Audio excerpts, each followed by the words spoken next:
2026 বৰ্ষত হ'বলগীয়া ক্লাছ 11ৰ চূড়ান্ত পৰীক্ষা বহুত টান হ'ব যিদৰে মেট্ৰিক আৰু হাই সেকেন্ডাৰী চূড়ান্ত পৰীক্ষা এক্সাম চেণ্টাৰত হয় সেইদৰে ইতিয়াৰ পৰা ক্লাছ 11ৰ পৰীক্ষা এক্সাম চেণ্টাৰত অনুষ্ঠিত হ'ব যোৱা বছৰলৈকে ক্লাছ 11ৰ পৰীক্ষা কলেজ সমূহত অনুষ্ঠিত কৰিছিল কিন্তু ইতিয়াৰ পৰা এই পৰীক্ষা কলেজ সমূহত অনুষ্ঠিত নকৰে এই পৰীক্ষা ইতিয়াৰ পৰা ডাইৰেক্ট এক্সাম চেণ্টাৰত অনুষ্ঠিত হ'ব যিদৰে মেট্ৰিক আৰু হাই সেকেন্ডাৰী চূড়ান্ত পৰীক্ষাৰ ফলাফল বোৰ্ডে প্ৰকাশ কৰে সেইদৰে ইতিয়াৰ পৰা ক্লাছ 11ৰ ফলাফল বোৰ্ডে ডিক্লেয়াৰ কৰিব ইতিয়াৰ পৰা কিন্তু নিজৰ কলেজ সমূহে ক্লাছ 11ৰ ফলাফল প্ৰকাশ কৰিব নোৱাৰে এটা সময়ত ক্লাছ 11ৰ প্ৰশ্ন কাকত নিজৰ বিদ্যালয়ৰ শিক্ষকসকলে প্ৰস্তুত কৰিছিল কিন্তু ইতিয়াৰ পৰা ক্লাছ 11ৰ প্ৰশ্ন কাকত নিজৰ বিদ্যালয়ৰ শিক্ষকসকলে প্ৰস্তুত কৰিব নোৱাৰে এই প্ৰশ্ন কাকত কিন্তু ডাইৰেক্ট বোৰ্ডৰ পৰা আহিব মেট্ৰিক পৰীক্ষা যিদৰে চাৰিটা সেটৰ প্ৰশ্ন আহিছিল অৰ্থাৎ set A B C and D সেইদৰে ইতিয়াৰ পৰা ক্লাছ 11ত চাৰিটা সেটৰ প্ৰশ্ন থাকিব আৰু এটা সেটৰ প্ৰশ্নৰ সিৰিয়াল নম্বৰ আন এটা সেটৰ প্ৰশ্নৰ সিৰিয়াল নম্বৰ লগত কোনো মিল নাই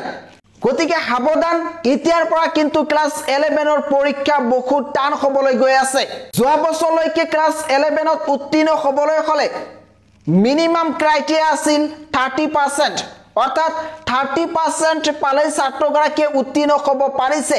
কিন্তু ইতিয়াৰ পৰা এই নিয়মটো সলনি কৰিছে ইতিয়াৰ পৰা যদি ছাত্ৰ-ছাত্ৰীসকলে ক্লাছ 11ত উত্তীৰ্ণ হ'ব বিচাৰে তেতিয়াহ'লে 33% পাব লাগিব যোৱা বছৰলৈকে 30% আছিলে কিন্তু ইতিয়াৰ পৰা 33% হে পাব লাগিব যদি প্ৰ্যাকটিক্যাল থাকে তথাপিও 33% মেট্ৰিক পৰীক্ষা যিদৰে এমসিকিউ এণ্ড ডেসক্ৰিপটিভ পাৰ্ট অৰ্থাৎ থিওৰি পাৰ্টত এক্সট্ৰা কৈ উত্তীৰ্ণ হ'ব লাগে সেইদৰে ইতিয়াৰ পৰা ক্লাছ 11ত এমসিকিউ এণ্ড ডেসক্ৰিপটিভ পাৰ্টত এক্সট্ৰা কৈ উত্তীৰ্ণ হ'ব লাগিব যোৱা বছৰলৈকে কিন্তু এই নিয়ম নাছিল যোৱা বছৰ দুটা মিলাই কেৱল মাত্ৰ 30% পালে উত্তীৰ্ণ হ'ব পাৰিছে কিন্তু ইতিয়াৰ পৰা এই নিয়মটো নাই ইতিয়াৰ পৰা এক্সট্ৰা কৈ উত্তীৰ্ণ হ'ব লাগিব যদি কোনোবাই যিকোনো এটা পাৰ্ট এক্সাম্পল হিচাপে যদি ওএমআৰত ফেল কৰে তেতিয়াহ'লে ক্লাছ 11ত আকৌ পঢ়িব লাগিব তেও কিন্তু সেকেন্ড ইয়াৰলৈ প্ৰমোট হ'ব নোৱাৰে আগতে কিন্তু ক্লাছ 11ৰ এনসাৰ শীট নিজৰ বিদ্যালয়ৰ শিক্ষকসকলে চেক কৰিছিল ইতিয়াৰ পৰা কিন্তু এই এনসাৰ শীট নিজৰ বিদ্যালয়ৰ শিক্ষকসকলে চেক কৰিব নোৱাৰে তোমালোকৰ যি ওএমআৰ শীট থাকিব সেই ওএমআৰ শীট বোৰ্ডে চেক কৰিব যদি কোনোবাই এই ওএমআৰ শীটত ফেল কৰে তেতিয়াহ'লে তেও কিন্তু পাস কৰা নিদিয়ে তেও এই ক্লাছ 11ত আকৌ পঢ়িব লাগিব গতিকে ইতিয়াৰ পৰা তোমালোকে সাৱধান হোৱা ইতিয়া কিন্তু ক্লাছ 11ত কেইবাটাও চেঞ্জেছ আহিছে তোমালোকক শৰ্টকাট আকৌ কৈছো যে তোমালোকৰ এক্সাম চেণ্টাৰত পৰীক্ষা হ'ব তোমালোকৰ ৰিজাল্ট বোৰ্ডে প্ৰকাশ কৰিব তোমালোকৰ কুৱেশ্যন পেপাৰ বোৰ্ডে প্ৰস্তুত কৰিব চাৰিটা সেটৰ প্ৰশ্ন থাকিব আৰু মিনিমাম 33% পালে তোমালোকে উত্তীৰ্ণ হ'ব পাৰিবা এমসিকিউ এণ্ড ডেসক্ৰিপটিভ পাৰ্টত সেপাৰেটলি উত্তীৰ্ণ হ'ব লাগিব আৰু তোমালোকৰ ওএমআৰ এনসাৰ শীট বোৰ্ডে মেচিনৰ জৰিয়তে চেক কৰিব গতিকে এই বছৰ কিন্তু বহু চেঞ্জেছ আহিছে যিদৰে মেট্ৰিক আৰু হাই সেকেন্ডাৰী চূড়ান্ত পৰীক্ষা বহুত টান হয় সেইদৰে ইতিয়াৰ পৰা কিন্তু ক্লাছ 11ৰ চূড়ান্ত পৰীক্ষাটো বহুত টান হ'ব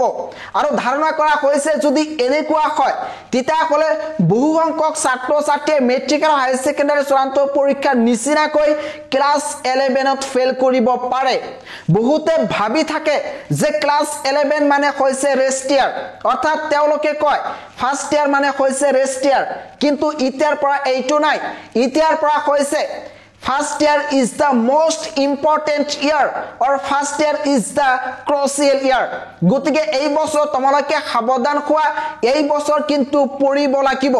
যোৱা বছৰলৈকে ছাত্ৰ-ছাত্ৰীসকলে নপঢ়িলে হৈছে তেওঁলোকে উত্তীৰ্ণ হ'ব পাৰিছে যোৱা বছৰ অসমৰ শিক্ষামন্ত্ৰী আৰু মুখ্যমন্ত্ৰীয়ে কৈছিল যে এইচএছ ফাৰ্ষ্ট ইয়াৰত ফেল নাই কিন্তু ইতিয়াৰ পৰা কিন্তু ফেল আছে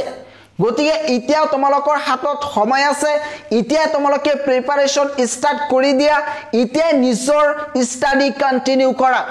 আৰু তোমালোকৰ যি এমসিকিউৰ প্ৰশ্ন থাকিব এই এমসিকিউৰ প্ৰশ্ন কিতাপৰ ভিতৰৰ পৰা আহিব পাৰে ওপৰত যিবোৰ আছে তাৰ পৰা নাহিব পাৰে কিতাপৰ একেবাৰে ভিতৰৰ পৰা আহিব পাৰে আৰু কিছু সংখ্যক ছাত্ৰ ছাত্ৰীয়ে ভাবি থাকে যে পৰীক্ষাত গৈ এমসিকিউ বৰ বেলেগৰ পৰা চাই লিখিম ইতিয়াৰ পৰা কিন্তু সেই সুবিধা নাই ইতিয়াৰ পৰা তোমালোকৰ কুৱেশ্যন পেপাৰ 4টা সেটৰ হ'ব এটা সেটৰ প্ৰশ্ন কাকতৰ ক্ৰমিক নম্বৰ অৰ্থাৎ প্ৰশ্নৰ সিৰিয়াল নম্বৰ আন এটা সিটৰ প্ৰশ্ন কাকতৰ সিৰিয়াল নম্বৰ লগত কোনো মিল নাথাকিব গতিকে ইতিয়াৰ পৰা কিন্তু তোমালোকে চাই লিখিব নোৱাৰিবা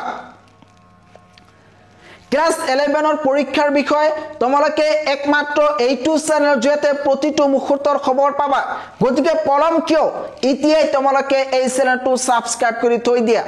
সেকেন্ডাৰী উত্তীৰ্ণ হোৱাৰ পিছত ছাত্ৰ ছাত্ৰীসকলে যদি একেবাৰে কম খৰচত B pharm D pharm pharm D M pharm BSc nursing engineering MBA MBBS agriculture ANM GNM এনেকুৱা ধৰণৰ কোৰ্সত পঢ়িব বিচাৰে তেতিয়াহলে ইতিয়াই স্ক্ৰিনত দিয়া নম্বৰত যোগাযোগ কৰিব পাৰে লিমিটেড সিট গতিকে পলম কিয় ইতিয়াই নম্বৰত যোগাযোগ কৰি